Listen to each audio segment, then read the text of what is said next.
today's general science topic. Unlike plants, only a few animals can grow new body parts in place of the old body parts. એટલે વનસ્પતિની જેમ જ અમુક પ્રાણીઓ જ છે કે જેમના જૂના શરીરના ભાગ છે ત્યાં નવા શરીરના ભાગ છે એ વિકાસ પામે છે. If the trunk of an elephant is cut off or a wing of a bird gets clipped off, a new trunk or a new wing cannot grow back.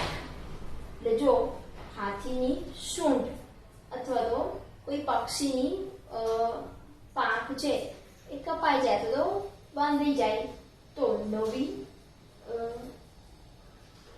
પાંખ કે હાથીને નવી સૂંઢ છે એ પાછી વિકાસ પામતી નથી. But certain body parts such as the nails, hair or fur grow continuously. પણ કેટલાક શરીરના ભાગો જેમ કે નખ, વાળ અથવા તો રૂંવાટી સતત વિકાસ પામતા રહે છે. Even if these parts are cut off, they grow again.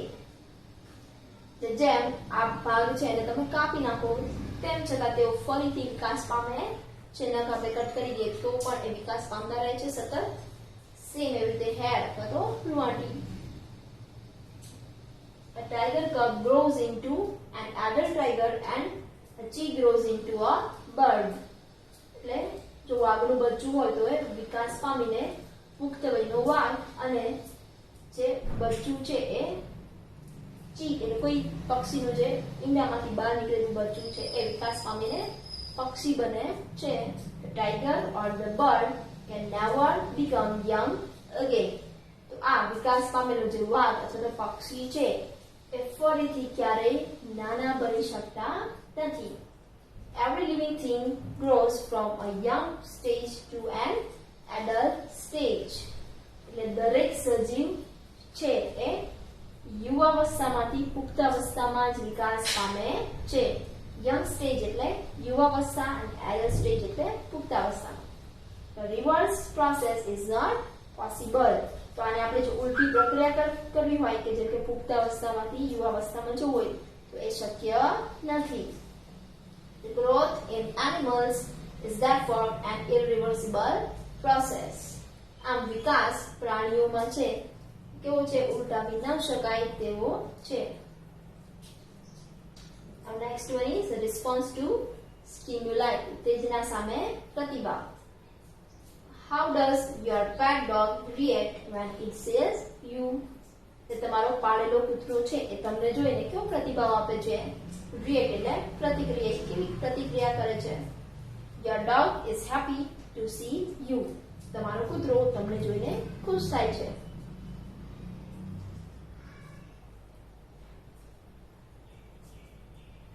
It responds by waving its tail and jumping about.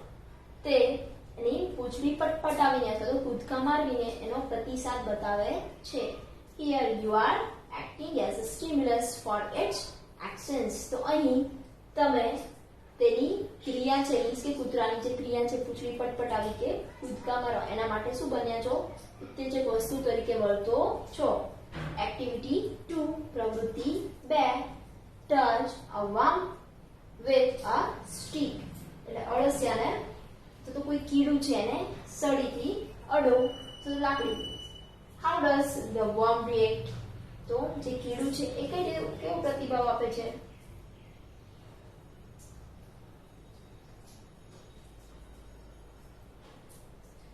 It responds by curling up at the touch.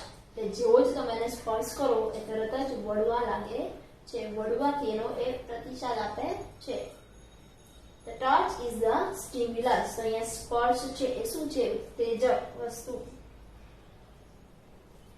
I've got a pet cat at home.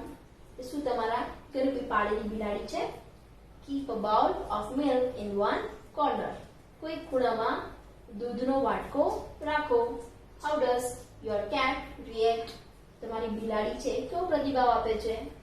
When the cat smells the milk, એટલે જેવી બિલાડીને દૂધની સુગંધ આવે છે, it responds by searching for the milk and drinking it. તો તે તરત જ દૂધને શોધવા લાગશે અને એને પીને એની સામે પ્રતિસાદ આપે છે. The smell of the milk is the stimulus for the cat. દૂધની જે સુગંધ છે એ બિલાડી માટે ઉત્તેજક વસ્તુ છે. See activity 3, પ્રવૃત્તિ 3. Take a feather and ask your friend to rub it gently against the sole of your foot or against your neck. એક પીછું લો અને તમારા મિત્રને પગના તળિયે અથવા તો તમારી ગરદન ઉપર એને ઘસવા માટે કહો. How do you react? તમે કેવો પ્રતિભાવ આપો છો? You withdraw your foot or shake your neck quickly as you feel ticklish. તમે તમારો પગ છે એ પાછો ઉપાડી લેશો અથવા તો તમારી ગરદન છે એને ઝડપથી હલાવો છો. આવું કેમ? કેમ કે તમને ત્યારે શું થાય છે? ગલગલિયા થાય છે. તેથી તમે એવો પ્રતિસાદ આપો છો. અહીંયા ટિકલિશ એટલે ગલગલિયા થવા. Repeat the same activity on your friend. અને આ જ પ્રવૃત્તિ તમારા મિત્ર ઉપર ફરીથી કરો. He or she will also react in the same way. તે અથવા તો તેણી એ જ રીતે પ્રતિસાદ આપશે. Here the feather is the stimulus. તો અહીં પીછું છે એ ઉત્તેજના છે. Your withdrawal of the foot or shaking of the neck is the response. અને તમારો પગ તમે પાછો લઈ લો અથવા તો ગરદન છે હલાવો એ પ્રતિસાદ છે. You can carry out the same activity using an ice cube instead of the feather. તમે આ જ પ્રવૃત્તિ બરફનો પીછાના બદલે બરફનો ટુકડો લઈને પણ કરી શકો. આઈસ ક્યુબ એટલે બરફનો ટુકડો. Animals also respond to other stimuli such as heat, cold, wetness or sound. પ્રાણીઓ છે એ બીજી ઉત્તેજનાઓ જેમ કે ગરમી, ઠંડી, ભેજ અથવા તો જે ભીનાશ છે એ તો અવાજની સામે પ્રતિભાવ આપે છે. અહીંયા હીટ એટલે ગરમી, કોલ્ડ એટલે ઠંડી, વેટનેસ એટલે ભીનું અને સાઉન્ડ એટલે અવાજ. So I hope friends you understand.